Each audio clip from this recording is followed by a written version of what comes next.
After his beloved wife Ella died, Wilma Castro, the head of a food company, didn't think he could ever love again or be happy. But people say grief lasts about 3 years, and maybe they were right. Anna, Wilma's mother, often told her son, "Dear, your son needs a mother. You should keep living. I hope you find a good woman who will be a good wife for you and a good mother for our little Tio." One day, the young widower met Ingrid. After a week, he knew she was the one he wanted to spend his life with. Ingrid quickly connected with his 6-year-old son Tio, which made Wilma even more sure about their relationship. A couple of months later, Wilma proposed to Ingrid, and they had a beautiful wedding. Anna was thrilled and said, "Now I'm not afraid to die. You and Tio are in good hands." Wilma replied, "Mom, stop saying that. Ingrid and I haven't given you a granddaughter yet, and you'll definitely dance at Tio's wedding." After their honeymoon in the Seychelles, the newlyweds started their family life, which Wilma described as beautiful. Unfortunately, after a while, Wilma faced a serious problem. Tio started getting sick very often, and his father, Wilma, couldn't figure out why. Ingrid loved the boy a lot and tried to create a healthy environment for him, but it didn't help. One illness came after another: runny noses, sore throats, and even bronchitis. "Why don't we send him to a health camp?" Ingrid suggested. "But Tio has never been away from home for so long," Wilma replied thoughtfully. "Well, there's a first time for everything," Ingrid said. "Yes, but not at 6 years old," Wilma objected. "It seems too early for him to be far away from his family." "I understand your concern, but I think it will be good for Tio. He'll become more independent and get some fresh air and a change of environment. Maybe life in the city isn't good for him." "No, I hadn't thought about that," Wilma said, shaking his head. "I'm totally confused. I don't understand why he keeps getting sick. Everything was fine before. I try my best to keep him safe from viruses, but nothing works," Ingrid said, sobbing and wiping her tears. "I watch his diet and air out his room regularly. I don't want to keep him far away from us because I love him," Wilma said, "but I can't stand to see him suffer anymore. My heart aches for the poor boy. Maybe airing his room less often would help. I think it's too chilly in there." "That's not a problem," Ingrid replied. "It's worse for him when it's very hot. Fresh air helps reduce germs, but I'm not a doctor. In the camp, Tio will be under the care of specialists." "Well, maybe you're right," Wilma said thoughtfully. "Maybe a health camp isn't such a bad idea. I'll think about it. Thank you, my dear, for all you do for my son." Wilma began looking for good children's camps and soon found a suitable one for Tio. He contacted the camp administration. "We have an individualized approach for each child," said a woman with a pleasant voice. "The minimum stay is 2 months." 2 months, Wilma repeated in a quiet voice.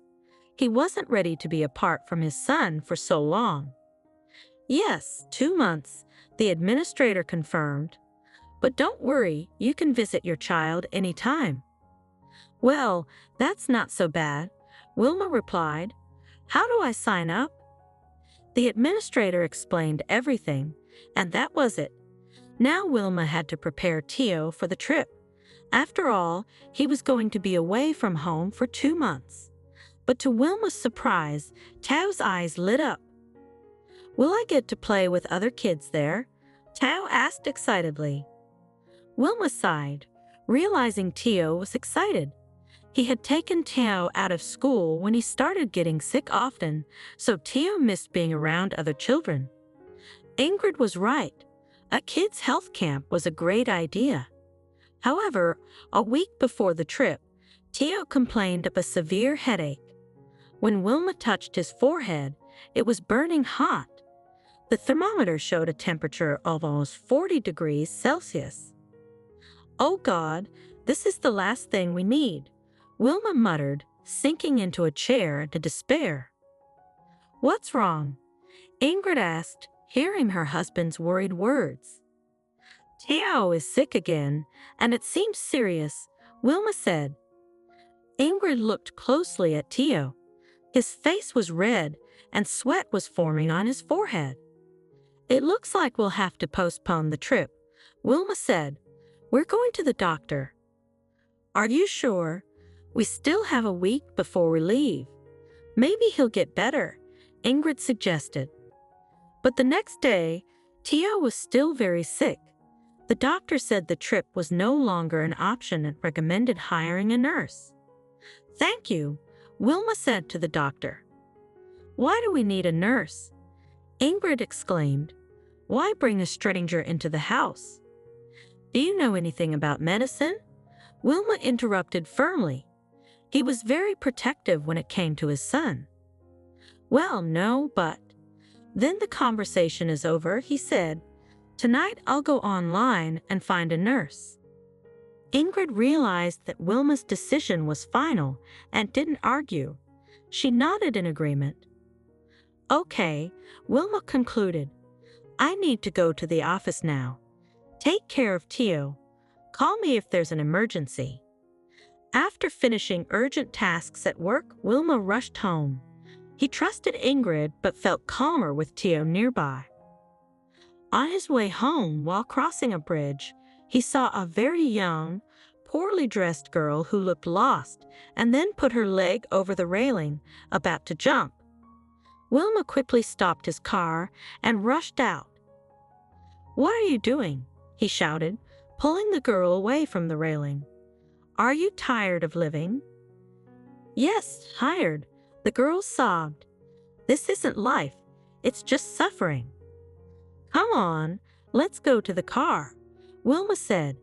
After a moment of hesitation, the girl followed. "What's your name?" Wilma asked gently. "Corey," the girl replied timidly. "Corey, why does such a young, beautiful girl think life is suffering?" Wilma asked. "I'm pregnant," Corey whispered, starting to cry. "Wow, congratulations," Wilma said, shaking his head. "So you've decided not only to ruin yourself but also your innocent child?" "My fiancé left me," the girl kept sobbing. "I trusted him, and he did such a cruel thing to me." "I see," Wilma nodded, "but that's still no reason to take your life and your child's life." "It's easy for you to say," she sighed, "but I have no one to turn to and nowhere to live." "What about your parents?" Wilma asked. Corey explained that her father left the family when she was 2 years old. Her mother raised her alone.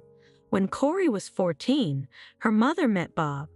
Bob moved into their house in the village and took care of repairs and chores. He seemed like a hard worker, and both Corey and her mother appreciated his help. Everything was good for about 3 months, but then Bob started having long bouts of drunkenness. "Mom, why don't you kick him out?" Corey asked. "Why do you need him?" "You wouldn't understand," her mother had said. "Even though he's bad, he's mine." Then her mother got very sick, with no hope of recovery. She passed away in a few months, like a candle burning out. Bob stayed with Corey, saying, "I'm registered here, so I'm not leaving." Corey didn't like living with Bob, who was basically a stranger, but she had no choice because Bob had the right to stay there. Eventually, she met Steve. They rented an apartment and started living together. But when Corey told Steve she was pregnant, he wasn't happy. She moved out of their apartment, and when she tried to go back to her mother's house, she found it had burned down. Bob said it was because of old wiring, but Corey thought it was because he smoked in bed. "I was desperate," Corey said. "I had nowhere to go and no one to ask for help." "There's always a way out," Wilma said gently. "No, I'm not going to have an abortion, Corey said, shaking her head. My mother told me never to do that because of my Rh-negative blood type. If I did, I might never be able to have a baby again. I see, Wilma sighed, puzzled. Unlike many businessmen, Wilma Castro had not lost his compassion for people, and he really wanted to help Corey. But how could he help her? What can you do? Wilma asked. What do you mean? Corey frowned. You think because you have money, you can. She didn't finish her thought and looked at Wilma indignantly. Wilma looked confused, and then he laughed. Wait, Corey, he said. Did you think I wanted to offer you something inappropriate? Corey blushed. I'm sorry, she muttered. Let me be clearer, Wilma said. Would you like to work for me as a maid? A maid? Corey asked. Do you need one? Well, you could say that, Wilma nodded. I have a maid, but she isn't working out very well. What's wrong with her? Corey asked. What if I'm not right for the job for the same reason? I hope that's not the case. Wilma smiled. My current maid is, let's say, overstepping her boundaries. But I'd like to know what skills you have. Corey was silent for about half a minute and then said, I did 4 years of medical school, but I quit when I found out I was pregnant and my boyfriend left me. Oh, Wilma exclaimed. Why didn't you take a leave of absence? Everything happened at once. I just couldn't handle it, Corey said. I understand, Wilma replied. Then he had an idea. What if I hire you as a nurse for my son, Theo? 4 years of medical school is impressive. Corey looked scared. Oh no, I don't think I can, she said timidly. I'm afraid I can't handle it, Corey said. Didn't they teach you anything in medical school? Wilma asked, widening his eyes. I can't believe that. Corey kept saying no, but Wilma's natural ability to persuade did the job. When Corey finally agreed, she felt both joy and shame. Just a moment ago, she had wanted to give up on life, and now she had a job and a place to stay. You never know where you'll find help or lose it. Ingrid, however, was furious. She did not like the idea of having a stranger in the house. Why do you need this homeless woman? Ingrid exclaimed. Why did you bring her here? She'll only make things worse. What makes you say that? Wilma asked calmly. Corey has some medical training. If she had finished medical school, she'd be a great therapist. The key word is unfinished. Ingrid said angrily. Do you really think I'd hire Corey if she didn't have any knowledge at all? We talked during the ride and then met with Theo's doctor. He's convinced she's the right person for the job. I don't know, Ingrid said irritably. She's just an undergrad, and she's pregnant. Honestly, I was shocked by your decision, darling. I know how careful you are about Theo, but trust me, everything will be fine, Wilma assured Ingrid. I don't think so, Ingrid thought, but she said nothing. Corey seemed to know her job well, even though she wasn't a qualified doctor. She quickly made the same diagnosis as the visiting doctor and noticed that Theo's room was too damp. His frequent illnesses are probably because of this, Corey suggested. Changing his room and belongings might help, so he wouldn't need to go to the camp. What a know-it-all, Ingrid thought angrily. She didn't want to live with someone like Corey. However, Wilma trusted his instincts and believed Corey's presence would be beneficial, and he was right. Theo liked Corey, seeing her as a good, kind relative if not a mother. To be sure of Corey's trustworthiness and to monitor Theo's well-being, Wilma installed a camera. He reviewed the footage while at work and was pleased. Corey was doing her job perfectly, and Theo was happy with her. The only problem was Ingrid. Wilma noticed that Ingrid wasn't happy about the young nurse. She tried to convince him that Corey lacked professionalism, but Wilma suspected there was another reason. Maybe Ingrid is just jealous, Wilma thought. Initially, Wilma hadn't paid much attention to Corey's appearance. But after she tidied herself up and wore new clothes bought with his advance payment, he noticed she was quite attractive. Corey had long, light blonde hair, bright blue eyes, soft pink lips, and a natural blush. Ingrid was also beautiful, but her looks came from stylists, makeup artists, and hairdressers. People like Ingrid are often seen as stunning but not naturally beautiful. Maybe that's the issue, Wilma thought. I should bring Ingrid a nice gift for my business trip, Wilma decided. She loves that, and then we can go somewhere to relax. At dinner, Wilma announced, I have to go on a business trip tomorrow. It'll be for a couple of weeks. Can you manage without me? Sure, honey, Ingrid nodded. You could be sure there won't be any unpleasant surprises from my side. She gave Corey an unfriendly look. Wilma sighed quietly. Here we go again, he thought. As he continued to observe Tao and Corey, he became more convinced that Corey was a blessing. She spent almost the entire day with Tao, genuinely caring about his well-being. She regularly measured Tao's temperature and gave him his medicine as prescribed. In short, Corey did her job to the best of her ability. As for qualifications, she would eventually get her degree. For now, Wilma could only hope Ingrid would warm up to Corey over time. What unpleasant surprises are you talking about? Wilma smiled. The main thing is that you two get along, Tao chimed in. Corey and I already get along well. That's great, his father concluded. Ingrid continued eating dinner with a sour expression. It wasn't jealousy of Corey taking care of her stepson. Rather, she feared Corey's supposed medical background could threaten her position. Ingrid saw one way to get rid of Corey, by framing her. The question was how. Never mind, Ingrid thought optimistically. There will be a way eventually. Oh, by the way, Ingrid said to Corey as soon as Wilma left for his trip, from now on, you'll eat in the kitchen. Corey shrugged, but Tao objected. No, Corey will eat with us. While your daddy is away, it'll be as I say, Ingrid retorted. No, Tao frowned. You mean, Ingrid? There's no need to argue, Corey said calmly, sitting down at the table. I'll eat in the kitchen, and then as usual, I'll come to you. It's really no big deal. All right, the boy nodded after a moment's thought. After breakfast, Corey took Tao out for a walk. Meanwhile, Ingrid tried to solve the issue with Corey without her presence.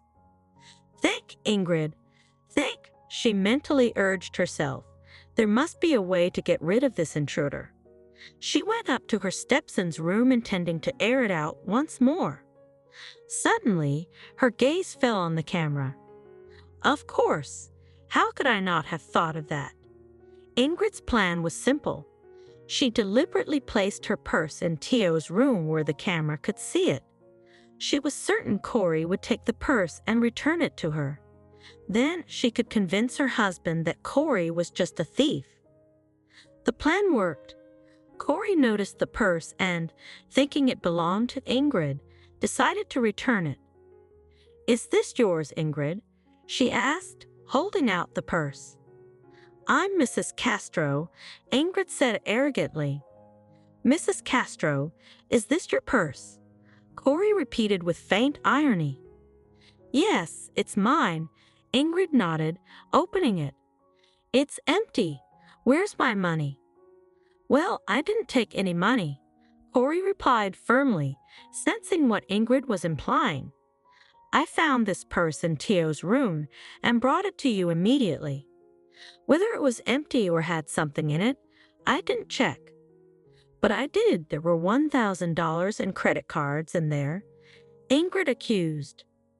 Well, you've cleared it out, Corey remarked with a chuckle. She wouldn't allow herself to be accused falsely. I'm not foolish enough to take your money and return an empty purse. How would I know what you're thinking? She grumbled. I bet you emptied it somewhere away from the camera and then pretended innocence. Get out of here. Thieves don't belong in a decent home, Ingrid threatened. You can consider the money you stole as your severance pay. But I didn't take any money, Corey insisted, her voice trembling. I don't want to hear your lies, Ingrid said coldly. If you don't leave in 15 minutes, you'll be explaining yourself at the police station. Trust me, it'll be harder for you. Who do you think they'll believe? Me, the wife of a respectable businessman, or you, some half-doctor beggar? Corey realized arguing was pointless. She went to her room to pack her things while Ingrid watched triumphantly. Everything had gone according to her plan. Corey left the house, grateful that Tao hadn't seen her departure. Her future looked bleak with only enough money for a couple of nights in the cheapest hostel. When Wilma heard Ingrid's accusation about Corey's theft, he was devastated. He couldn't believe it. He had helped Corey out of compassion, and she had betrayed him. It shattered his faith in people. After watching the tape, he was convinced Corey had taken Ingrid's wallet from the table. But did Corey take money from it? That was the question on Wilmer's mind. On the other hand, he had no reason to distrust his wife. Yes, Ingrid disliked the nurse from the start, but making baseless accusations would be too much, even for her disgruntled state. Besides, Ingrid cared for Teo and couldn't ignore the positive impact Corey had on him. The camera couldn't confirm the theft, but it was true that Corey had the purse in her hands. You know, when someone is strapped for cash, they might do more than just take a wallet, Ingrid remarked. How do you know what kind of trouble she's really in? Maybe she owes money to someone. What do you really know about her besides what she's told you? Nothing. Wilmer had to admit his wife had a point. No matter how much you feed the wolf, he still looks into the forest, he sadly admitted. It's sadly true to admit. Most likely, Corey did steal the money. After the conversation with her husband, Ingrid drank white wine with exotic fruits and gloated. You've lived in a decent house and slept on clean sheets. It's time to return to your usual, good-for-nothing life, she thought viciously. Where's Corey? Tao asked when his stepmother entered his room in the evening. Corey doesn't work for us anymore. Ingrid shrugged and opened the window. Why? The child asked sadly. Because your beloved Corey stole my money, the stepmother eagerly replied. You're lying. Corey's good, you're bad, Tao defended, hurt by the accusation. If you don't want to believe it, I don't care, Ingrid grinned. Close the window, please. But I'm cold, Tao pleaded. All right, the stepmother replied after a pause, closing the window. The next day, Teo felt sick again. I feel bad, Tito complained. Well, what's the matter with you again? Ingrid rolled her eyes. The boy was flushed, and his eyes had an unhealthy glow. Give me the syrup, Tao asked quietly. What syrup? You don't even know what syrup, exclaimed Ingrid, frustrated. Why did you kick Corey out? I've already explained to you that she's a thief, Ingrid said firmly. Not another word about her, do you understand? Teo, sensing he wouldn't get what he wanted, decided it was better to wait for Daddy. Reluctantly, Ingrid gave him the syrup and left the room. She wanted to open the window, but Teo said he was very cold, so she left it closed. As Teo lay in bed, he felt miserable. It wasn't just the illness. He missed Corey deeply. He knew Daddy loved him very much, but he was busy with work. Ingrid, on the other hand, seemed to care only about herself and Wilmer's money. Corey, despite her abrupt departure, had shown genuine care for him. Meanwhile, Corey was struggling. After 2 nights in a hostel, she searched desperately for any accommodation. She hoped someone kind might offer her a loan or let her stay in exchange for help with household chores. However, as time passed, her hopes dimmed. No one seemed willing to lend her a hand. Still determined, Corey decided to visit the neighborhood where she and Steve had once rented an apartment. It was known for its cheap rentals due to its high crime rate. Miraculously, she found someone willing to rent her a tiny, run-down apartment. The landlord was a heavy drinker, and the apartment was dirty and smelled of smoke, but it was better than living on the streets. "I expect the money in a month," said the drunk landlord, sealing the deal with Corey, who nodded heartily. She desperately hoped to find work soon. The main challenge was keeping her pregnancy hidden during her job search. The landlord would often visit, asking about the money, though not a month had passed. "It hasn't been a month yet," Corey would invariably reply, suspecting the man needed money for alcohol, and sooner was better. Corey eventually landed a job at a food delivery service that paid weekly, much to her relief. The pay was good, and she managed to fill her fridge and set aside money for rent after a week of work. But her fortunes quickly turned when she fell ill at work. Loaded with products to deliver, she fainted, prompting a worried administrator to call an ambulance. "In your condition, it's not normal to carry such heavy weights," the doctor informed her at the hospital. "You are at risk of miscarriage. You'll need to stay here for a couple of days." Corey sighed heavily. She had only worked for 2 days that week and worried about being paid. No work again, no money, she thought sadly. How will I pay the rent? Despite her predicament, Corey found solace in the hospital's comfort compared to her shabby apartment. She called the landlord, explaining her situation and asking for an extra week to pay. However, the landlord was not sympathetic this time. "I don't care. Do you have any money at all?" he interrupted her complaints. "Yes, in the kitchen cupboard, under the blue teapot," Corey replied, hoping this would convince him of her ability to pay and earn some leniency. "That's good," the landlord said, visibly pleased. "I'll take all the money. That's 1 month's rent, plus moral compensation for the wait. And you shouldn't come back here again. I don't need irresponsible tenants." Corey realized the harsh reality of her situation as she left the hospital with nowhere to go and dwindling options ahead. "Where can I get the key at the city hospital?" Corey answered gloomily, "I'll leave it with the lady on duty." "Why aren't you eating, Ingrid?" asked Wilma, watching her steps and pick at a plate of pasta with a frown. "I don't want to," Tio mumbled defiantly, pushing the plate away. The boy missed Corey a lot but knew better than to talk about her to his stepmother, who might start accusing her of stealing again. "How are you, Wilma?" cheerfully asked the householder upon returning from a business trip. "Fine," purred Ingrid, kissing her husband. "Yeah," he smiled, "that's great. Where's Tio?" "He's in his room," she replied.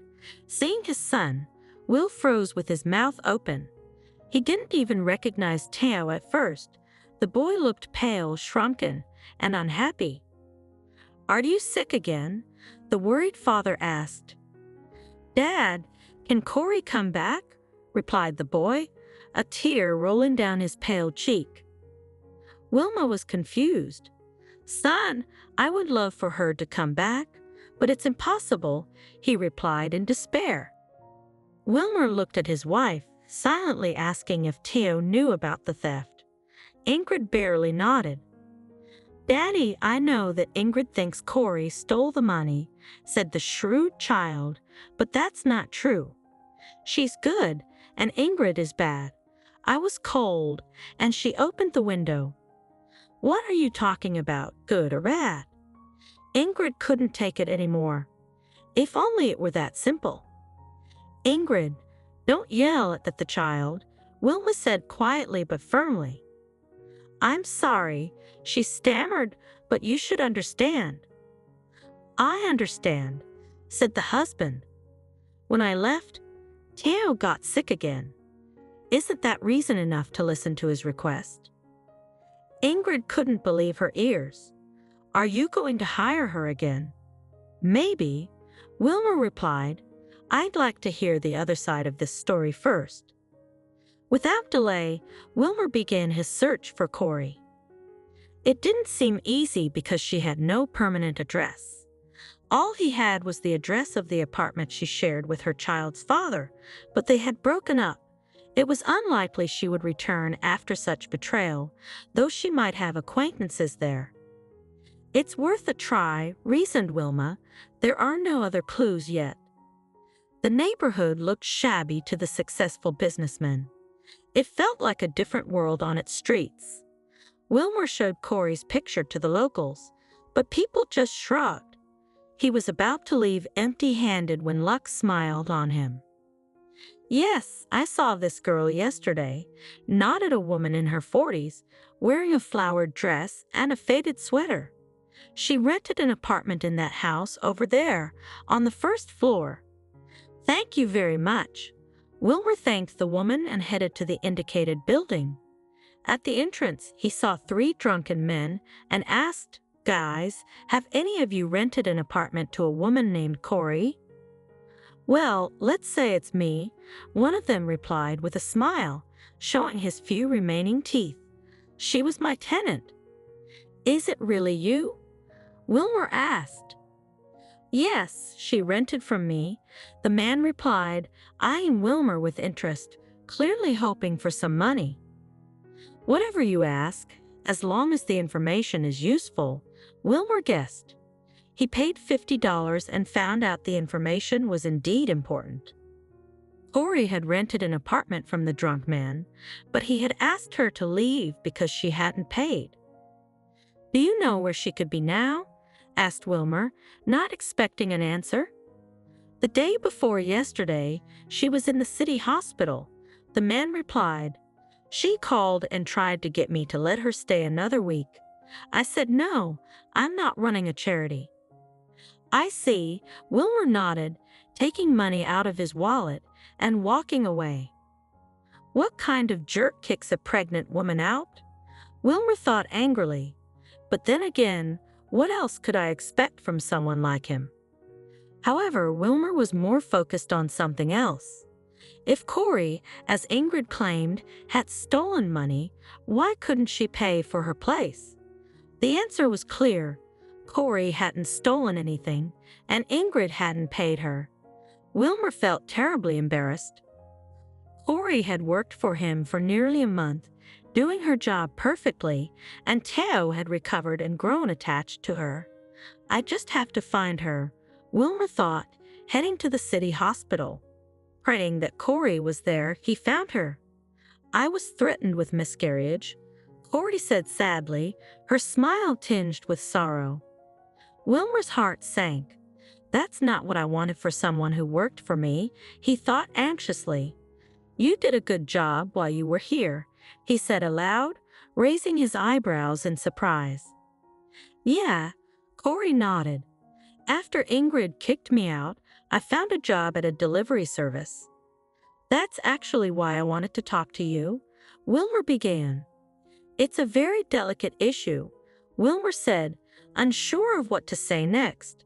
Corey spoke up to help. Mr. Castro, I didn't take your wife's purse. Well, I did, but I didn't look inside. I just wanted to give it back to her. Corey sounded desperate, and Wilmer believed her sincerity.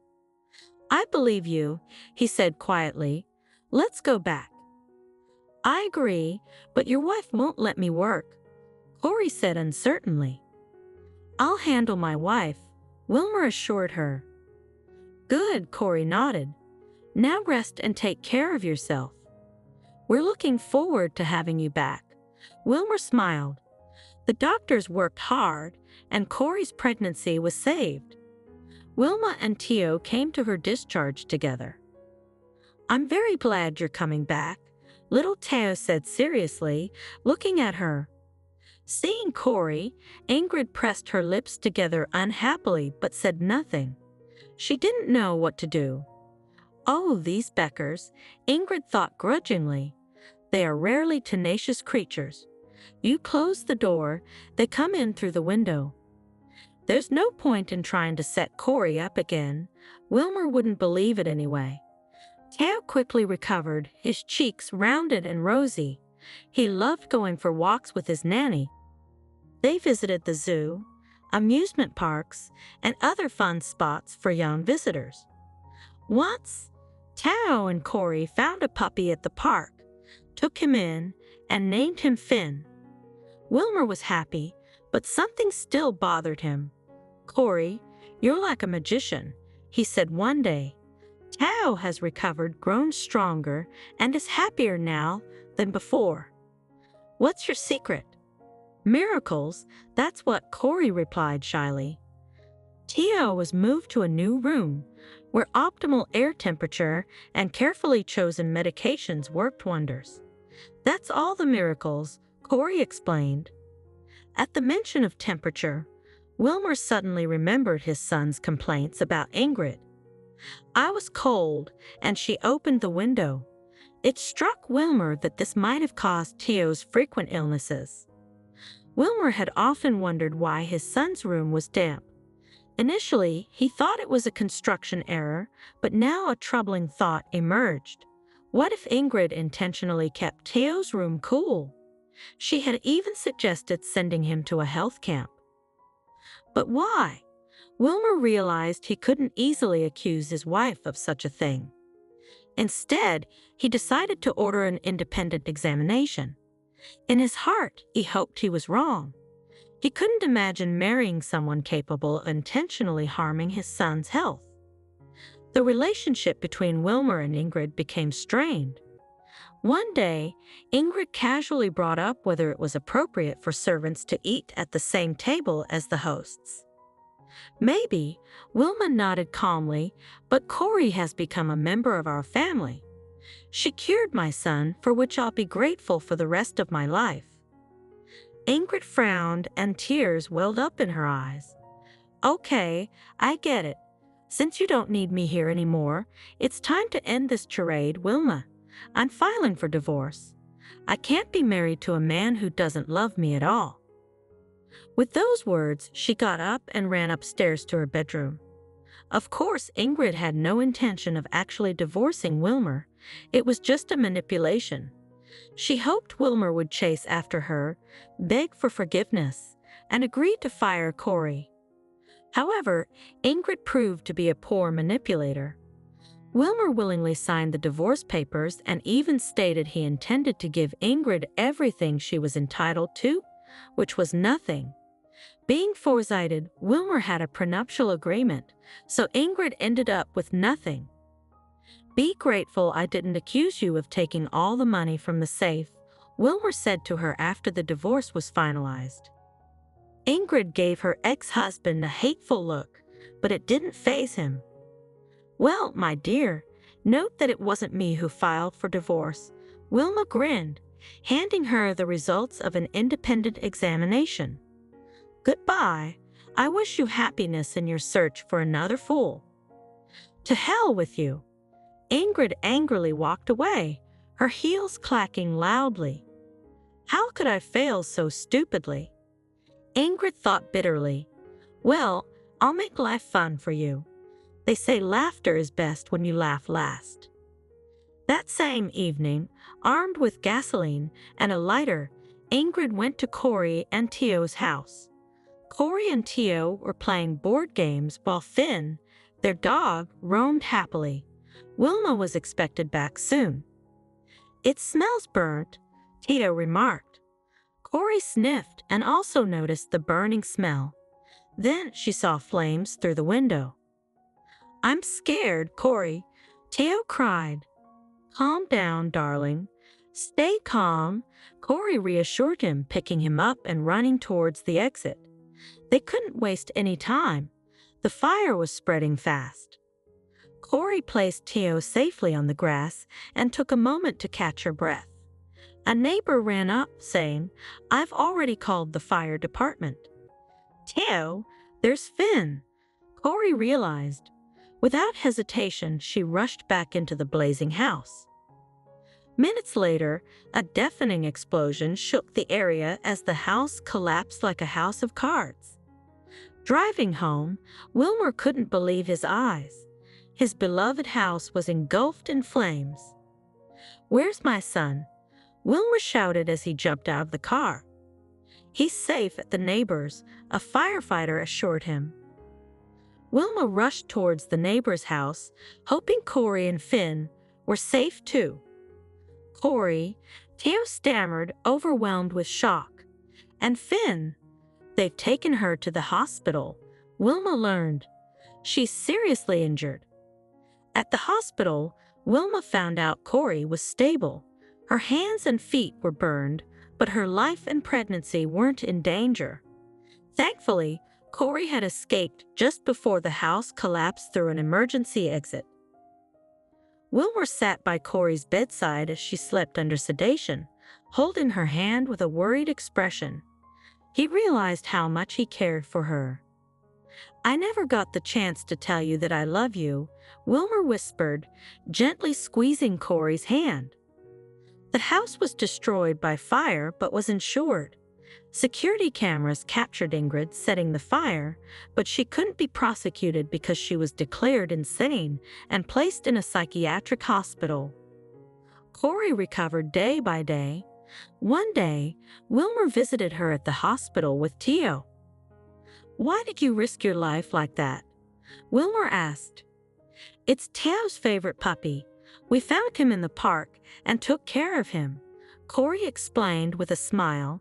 "As you know, we're responsible for those we've tamed." "Then you're responsible for me, Corey," Wilmer said softly. "After this ordeal, I've realized how much you mean to me. I won't let you go anywhere else if you'll have me." Corey underwent rehabilitation and they got married. On New Year's Eve, she felt the joy of motherhood as their baby girl was born. This new year became the happiest time in Wilmer's life as their family grew happier and stronger, reminding him why life was worth living for.